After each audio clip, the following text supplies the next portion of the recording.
मैं यही पूछ रहा था दया शंकर जी से, मैंने कहा भी 9 बजे कैसे लोग आएंगे? 9 बजे तो बहुत सारे लोग सो के उठने वाले लोग होंगे। तो उन्होंने कहा नहीं, बलिया रात्रि में सोता नहीं और रात्रि में ही लोग इकट्ठे हो जाएंगे। और इसीलिए आज मैं यहां पर आया हूं आपके बीच विशेष रूप से।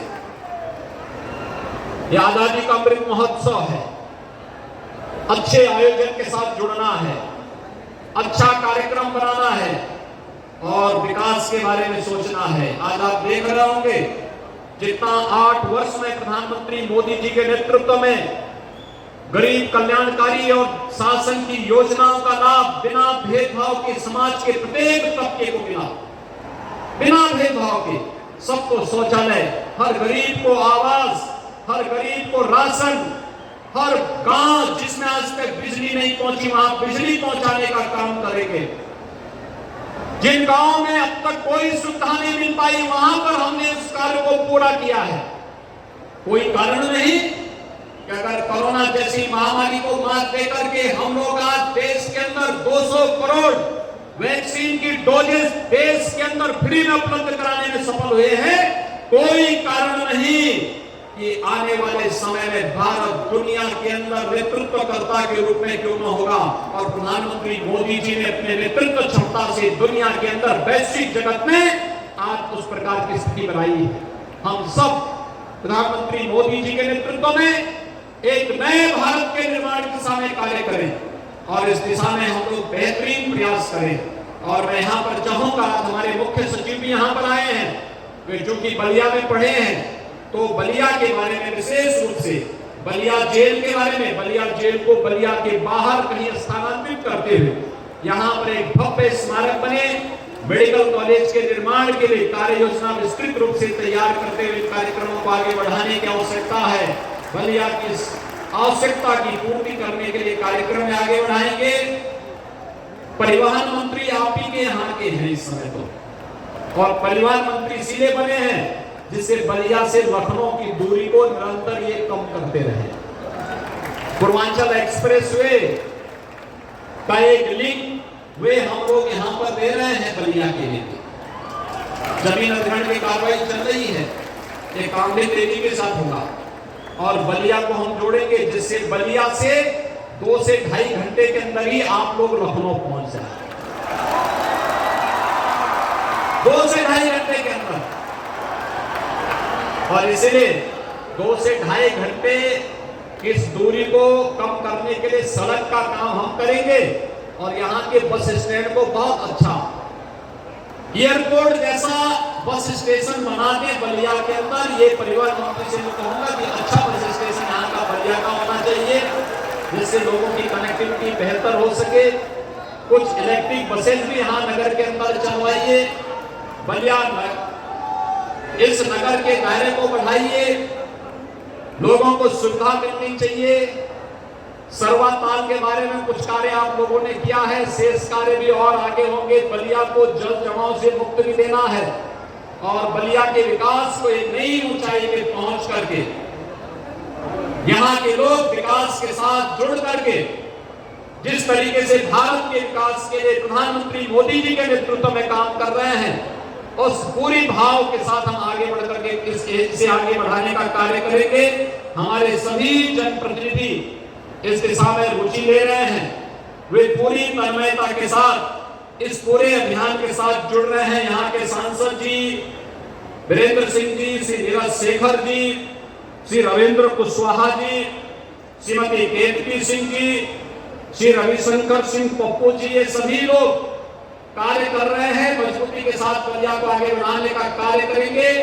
मैं एक बार फिर से इन सभी महान क्रांतिकारियों को आज यहाँ पर बलिया के इतिहास पर एक पुस्तक में मैंने विमोचन करने का अवसर प्राप्त हुआ। अयोध्या शोध संस्थान के माध्यम से संस्कृति विभाग ने हर एक जनपद में आजादी के इतिहास में क्या योगदान है, और मैं तो चाहूंगा यहाँ पे डिग्री कॉलेज 2-2 कॉलेजेस हैं, तमाम हमारे शिक्षक हैं, रिटायर्ड शिक्षक होंगे, उनसे भी मैं कहूंगा इससे अच्छा अवसर नहीं हो सकता। हमारे गांव, हमारे न्याय पंचायत, हमारे ब्लॉक, हमारे कस्बे में कहां पे कौन सी क्रांति की ज्वाला कब फूटी थी, गांव की स्मृति और लोक गाथाओं में सब इनका अंकित होगा। उसे शब्दों में उकेर करके पुस्तक के रूप में आप देंगे, हम उसे प्रकाशन की व्यवस्था राज्य सरकार की तरफ से कर देंगे और आप उसकी तैयारी करिए। हमारे पास एक अपना अभिलेख होना चाहिए जिससे हम आजादी की लड़ाई के उन सभी क्रांतिकारियों को सम्मान दे सके। देखिए, इसमें हर तबके के लोग थे। मंच पर आपने देखा होगा स्वतंत्रता संग्राम सेनानियों के परिजनों को जब मैं सम्मान कर रहा था, वहां पर कोई जाति भेद नहीं था। हर जाति, मत और मजहब से जुड़े हुए लोग देश की आजादी के लिए लड़े थे। आज भारत को विकास की जिन नई बुलंदियों तक पहुंचाना है, उसमें प्रत्येक भारतवासी का दायित्व बनता है। हम एक स्वर से, एक नजर से सभी देखें और उसे आगे बढ़ाने का कार्य करेंगे तो निश्चित ही हमारा भारत दुनिया की महाताकत के रूप में उभरेगा। यही आजादी के अमृत महोत्सव का और देश की आजादी के शताब्दी महोत्सव का हमारा संकल्प होना चाहिए। मैं आज के इस अवसर पर अपने सभी महान क्रांतिकारियों को, जिन्होंने देश की आजादी के इस आंदोलन में बलिदान दिवस के अवसर पर अपने आप को बलिदान दिया, नेतृत्व दिया, उन सबको एक बार फिर से आज जन्माष्टमी के इस पावन पर्व पर, बलिदान दिवस के इस पावन अवसर पर उन्हें कोटि कोटि नमन करते हुए उन्हें सत वंदन करता हूं, उन्हें विनम्र श्रद्धांजलि अर्पित करता हूं। स्वतंत्रता संग्राम बलिया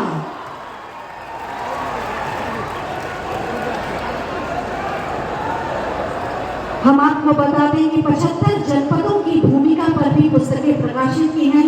अयोध्या शोध संस्थान संस्कृति विभाग ने बलिया में आज बलिया बलिदान दिवस के अवसर पर ये पुस्तक आज यहाँ इसका विमोचन हो रहा है। वर्तमान पीढ़ी का पाथेय बनेगी ये पुस्तक। अतीत से जुड़कर ही हम स्वर्णिम भविष्य का निर्माण कर सकते हैं। साथ में बोलिए भारत माता की। बहुत बहुत धन्यवाद माननीय उपस्थित भाइयों बहनों, आजादी के अमृत महोत्सव वर्ष में जब पूरा देश आजादी के अमृत महोत्सव के साथ उत्साह और उमंग के साथ जुड़ करके देश की आजादी के शताब्दी महोत्सव की तैयारी के लिए अभी से प्राण प्रण से जुटा है, इस अवसर पर मुझे बलिया के स्वतंत्रता आंदोलन से जुड़े हुए इस ऐतिहासिक बलिदान दिवस के अवसर पर आने का अवसर प्राप्त हो रहा है। ऋषि मुनियों और क्रांतिकारियों की इस ऐतिहासिक भूमि को कोटि कोटि नमन करते हुए आप सबका मैं हृदय से अभिनंदन करता हूं। भाइयों बहनों, बलिया का अपना इतिहास है और लोग पता नहीं जैसे भी हो, लोग कहते रहे हैं कि बलिया के लिए अनुशासन का कोई महत्व नहीं होता।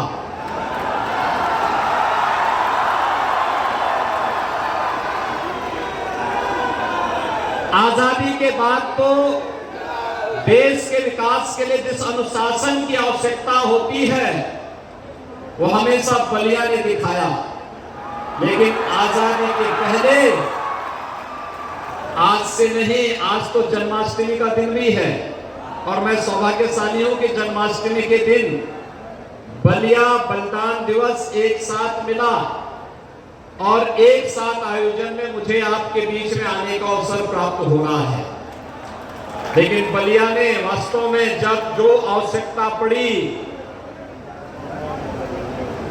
ऋषि मुनियों की धरती है और महाराज भृगु ने भी कभी भी कोई चिंता नहीं की यहां पर। बलिया आज भी उस श्राप से अपने को मुक्त नहीं कर पाया। मैं पिछले 5 साल से मेडिकल कॉलेज के लिए जमीन मांग रहा हूं, लेकिन मुझे जमीन नहीं मिल पाई, जबकि बलिया में 3 साल पहले मेडिकल कॉलेज बन जाना चाहिए था। और आज मैं मुख्य सचिव, चूंकि मुख्य सचिव हमारे इसी बलिया में रह करके पढ़े थे, तो इसलिए उनको विशेष रूप से लेकर के आए हूं कि आज शाम तक उनको यहां रहना है और महाराज भृगु की इस धरती के लिए एक मेडिकल कॉलेज क्रांतिकारियों की स्मृति में तो जरूर दे करके आज जाइएगा।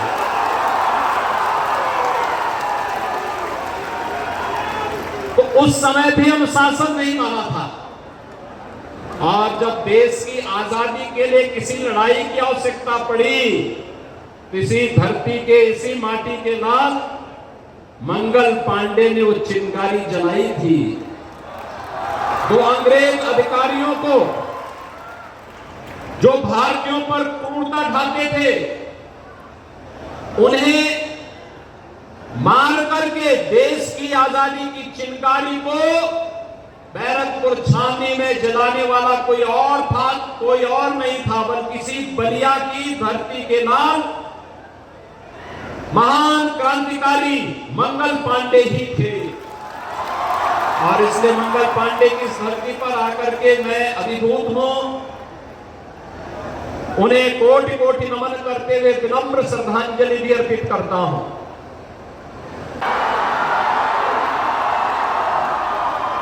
भारत माता की, भारत माता की, भारत माता की, वंदे वंदे वंदे।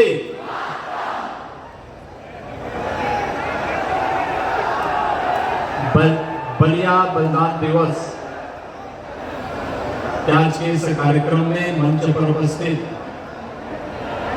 प्रदेश सरकार में मेरे सहयोगी मंत्री और इस कार्यक्रम के संयोजक श्री दयाशंकर सिंह जी,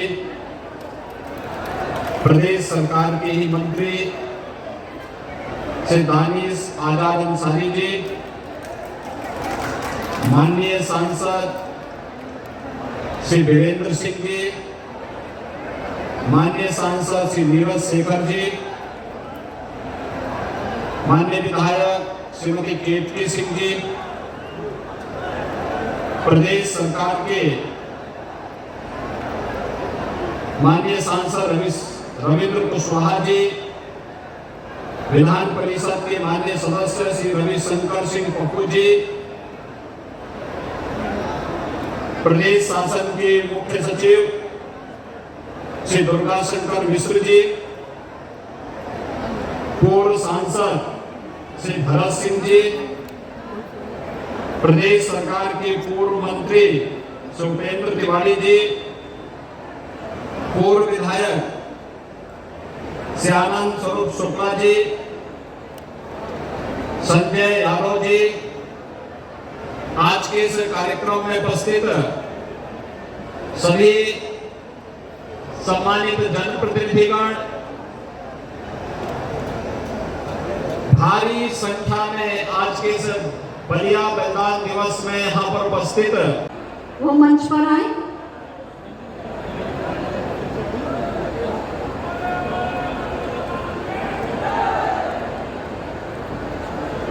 श्री राम कृपाल गौड़ जी के परिवारजन श्री राम रक्षा गौड़ जी, मैं चाहूंगी तालियों के प्रणाम से आप इन्हें सम्मानित करें।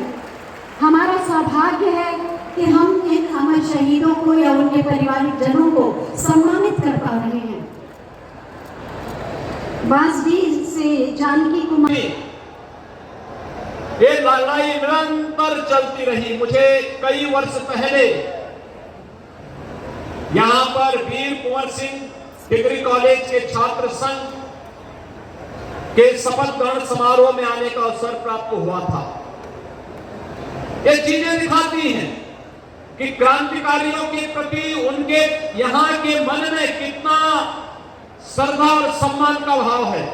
यहाँ की संस्थाओं का नामकरण, यहाँ के एक एक स्थान पर जो मूर्तियां लगी हैं, जो स्मारक बने हुए हैं, और जब राष्ट्रपिता महात्मा गांधी ने भारत छोड़ो आंदोलन, अंग्रेजों भारत छोड़ो का आह्वान किया था, तो इस बलिया में महान क्रांतिकारी चित्तू पांडे के नेतृत्व में जो आंदोलन आगे बढ़ता है, आज उसको उस स्मृतियों को ताजा करने के लिए हम लोग आज यहाँ पर एकत्र हुए हैं।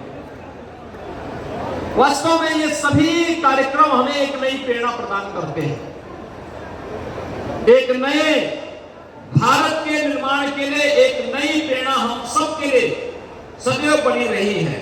और इसी धरती पर आजादी की इस लड़ाई में भाग लेने वाले उन सभी क्रांतिकारियों ने, जिन्होंने 1942 में तो बलिया में अपने आप को एक स्वतंत्र राष्ट्र घोषित कर दिया था,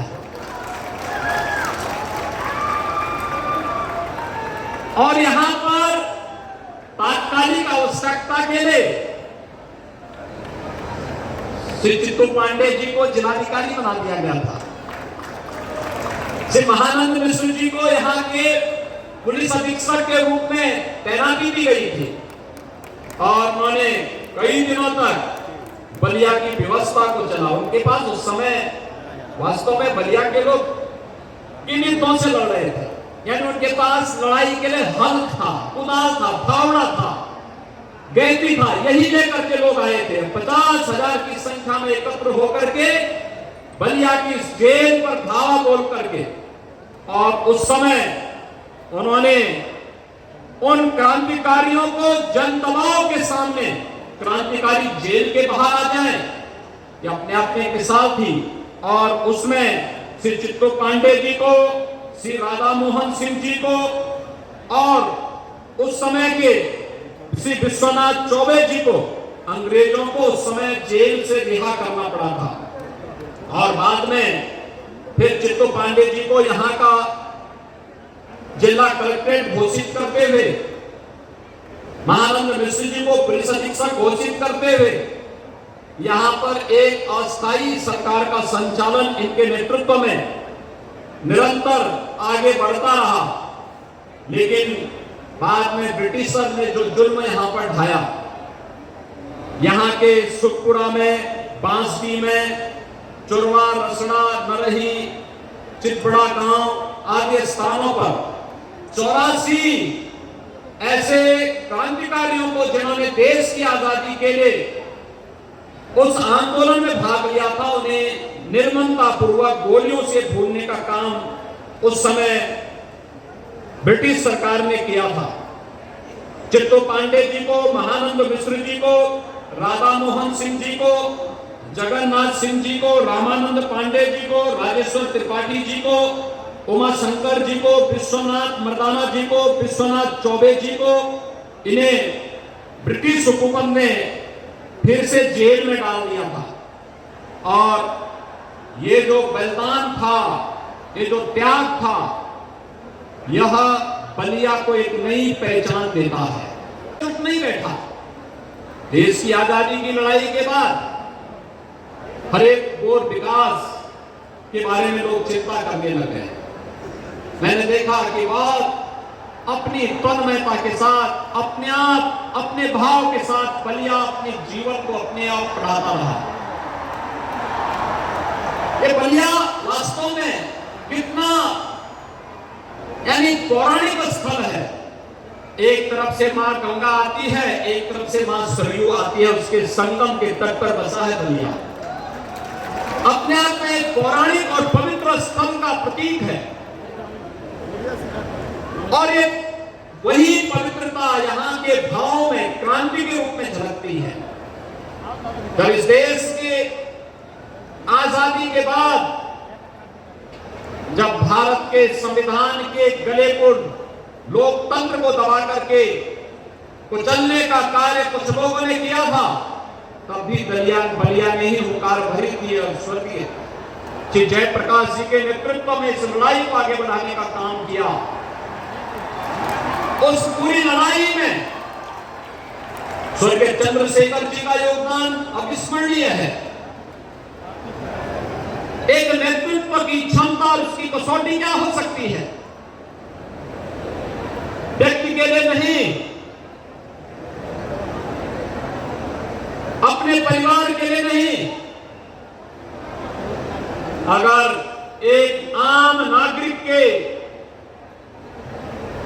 मौलिक अधिकारों के लिए, उसकी सुरक्षा के लिए, उसके स्वावलंबन के लिए, देश और समाज के लिए मुझे कुछ योगदान देना पड़ेगा। तो जयप्रकाश जी के नेतृत्व में चला आंदोलन, और उस आंदोलन में उस समय के नेतृत्व को चुनौती देने की मुद्रा में स्वर्गीय चंद्रशेखर जी के नेतृत्व में जिस तरीके से जनता पार्टी ने उस समय कालखंड में कार्य किया था, आज भी अविस्मरणीय है। और भाइयों बहनों, इसीलिए आज मैं बलिया में आया हूं। यह आजादी का अमृत महोत्सव है। 12 मार्च 2021 को प्रधानमंत्री मोदी जी ने साबरमती आश्रम गुजरात से देश की आजादी के अमृत महोत्सव के 75 सप्ताह के कार्यक्रम को आगे बढ़ाया था। और 75 सप्ताह का एक कार्यक्रम आजादी के अमृत महोत्सव के साथ तो संपन्न हुआ, इसे एक वर्ष और 15 अगस्त 2023 तक को भी बढ़ाया गया है। लेकिन प्रधानमंत्री जी ने हमारे सामने कुछ संकल्प रखे हैं। आपने प्रधानमंत्री जी के 15 अगस्त यानी अमृत महोत्सव कार्यक्रम के उद्बोधन को सुना होगा।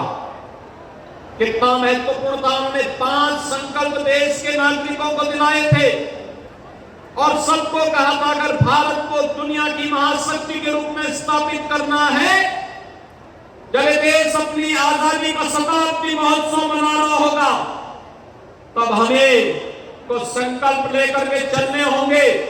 हर व्यक्ति अपने कर्तव्यों का पालन करते हुए आगे बढ़ जाएगा। कोई कारण नहीं भारत दुनिया की एक महाशक्ति के रूप में स्थापित न हो जाए, और इसके लिए विकास के बारे में हमें सोचना होगा और कहीं भी गुलामी की कोई निशानी न रहे, इस संकल्प को अपने जीवन में अंगीकार करना होगा।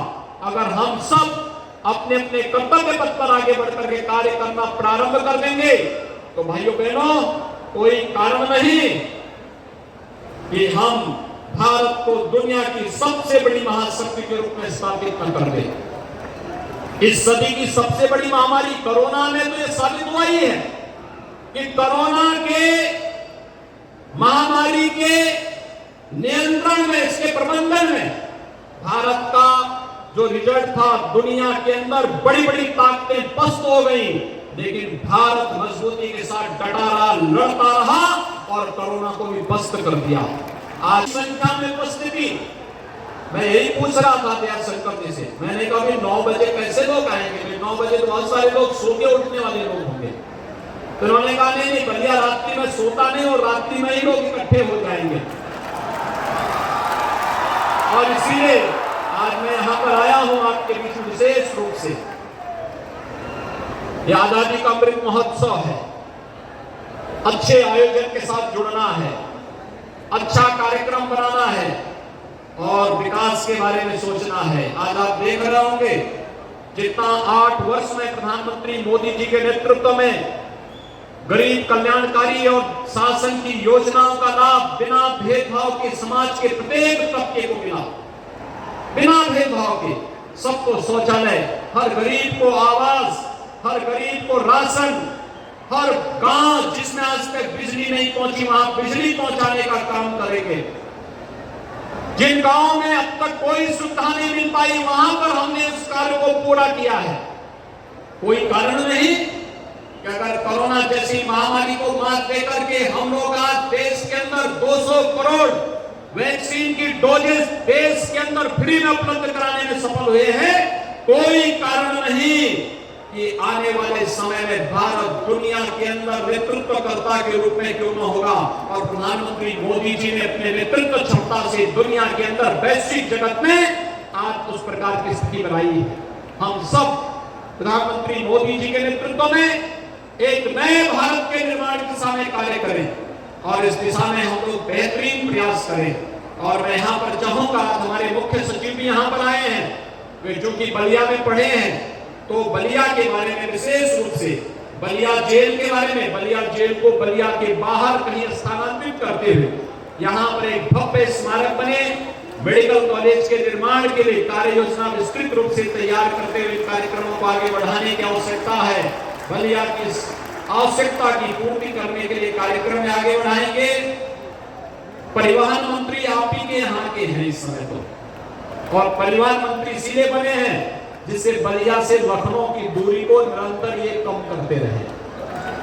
पूर्वांचल एक्सप्रेसवे का एक लिंक वे हम लोग यहाँ पर दे रहे हैं बलिया के लिए।